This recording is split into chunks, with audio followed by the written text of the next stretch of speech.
they are now. Some of them are being very conscious about getting back into the natural environment and making sure we have access to it, because we are animals. Yeah. And we do need some accessibility and some engagement with our environment.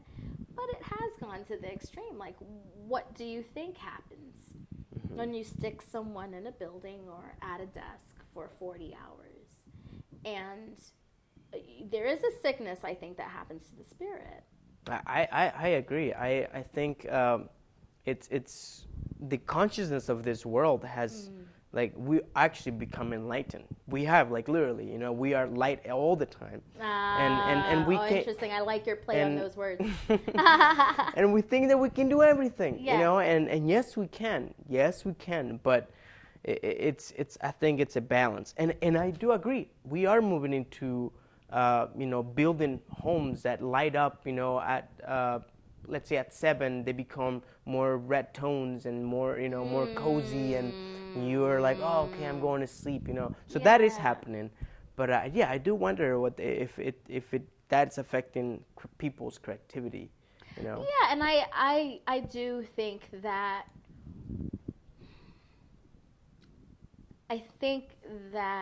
when the spirit is so heavy, and I don't mean necessarily in a religious sense or a spiritual babble sense, but I think that when we are just so mired down in our everyday, or with the health work I used to do, and we talked about, what contributed to or detracted from health. It's been proven by many studies, when you're so busy trying to either keep yourself safe, worry about what's on the table for food for you and your family, whether or not you're going to have your job tomorrow, whether or not your children are going to die when they leave the home. Certainly a lot of families of color and a lot of different areas worry about that. Yeah. Keeping their little boys and their little girls safe. When you're worried, when you're constantly worried about your most basic needs that everyone should just have access to,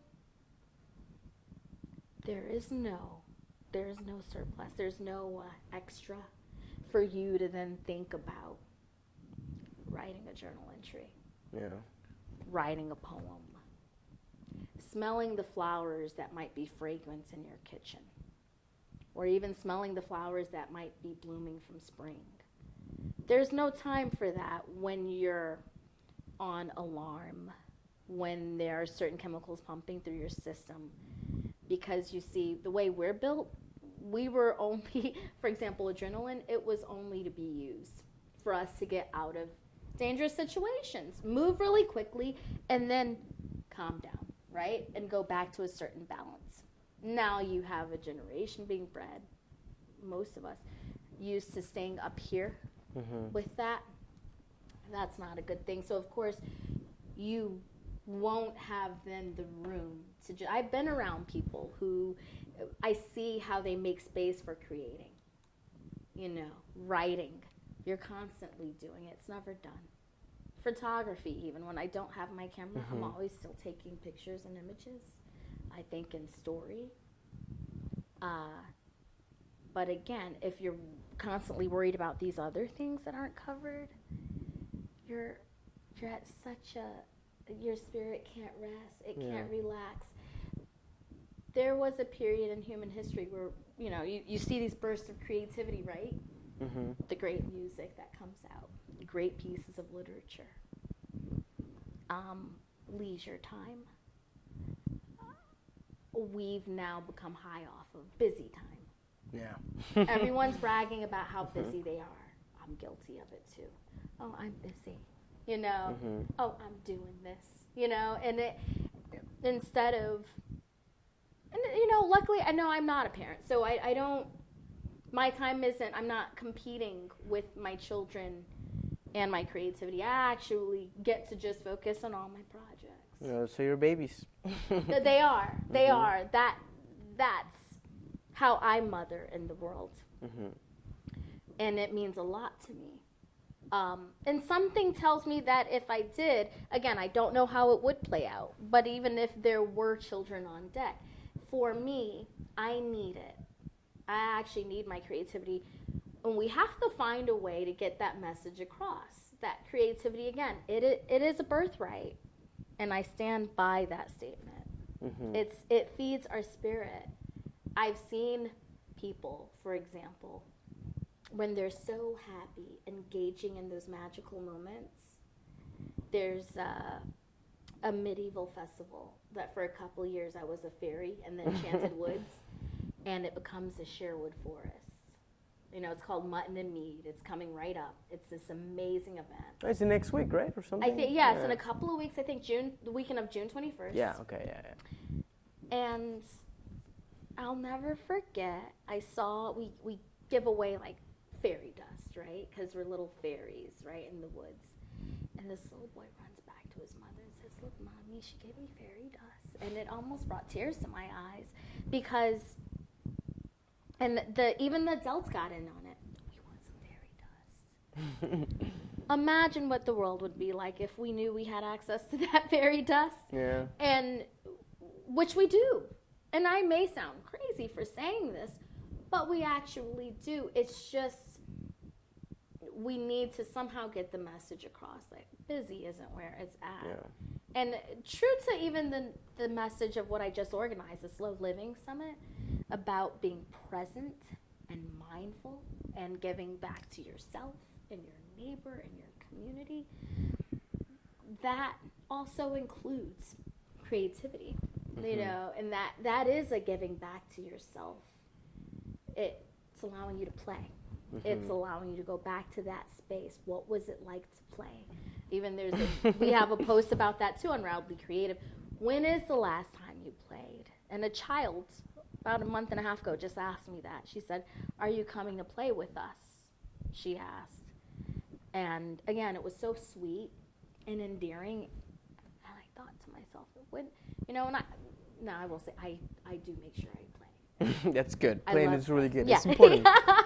So, yeah, I do think that, like you talked about, how we've extended ourselves also is hampering the way we engage with the world, mm-hmm. And how we engage with our own creativity and allowing it to come out. So let's get cracking. Sure. What are some tips for creativity? Yay, what would help the people watching right now help them be more creative?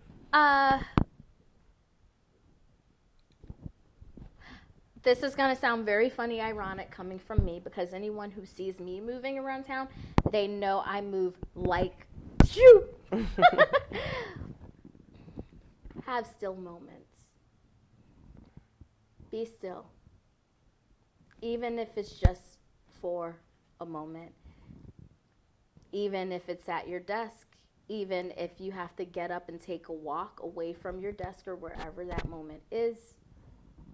I'm not going to tell you to run out of the house with your screaming children because, you know, you might get in trouble for that. But if there's someone that gives you release and you're a parent, I find being still is very helpful because the way the brain works, when you're relaxed, there's a reason that there are all these articles about exercise and movement and stepping away. When you're relaxed, that's when ideas do come. That's when there's, you know, they talk about the light bulb moment. It's because you're not forcing it. I would also say plant your garden very carefully. I know nothing about gardening, so real gardening, but metaphorically. Be very mindful about the people, places, and things that nurture you and that you nurture. Guaranteed that also does feed creativity. Are they things that inspire you or tire you? Does it inspire you or does it tire you? Because guarantee if it inspires you, you'll find little nuggets. Again, I'm not saying that now you're going to go launch websites and now you're going to do, but maybe it'll give you a moment just to see something a bit differently.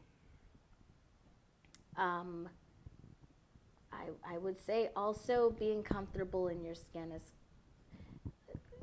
that. Loving yourself, kind of. Yeah, which is a lifelong struggle. I understand.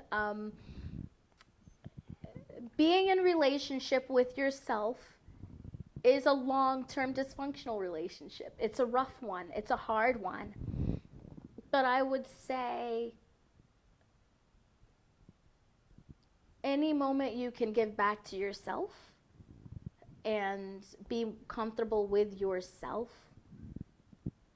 and unzip yourself, that is also allowing you to unzip some creativity as well.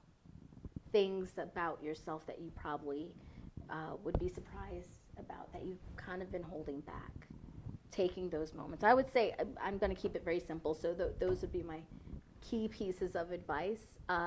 Those are, excuse me, those are things that I've done in my life, and I would encourage, and going, because I'm still on the slow living high, going back to the slow living thing, it is about being present.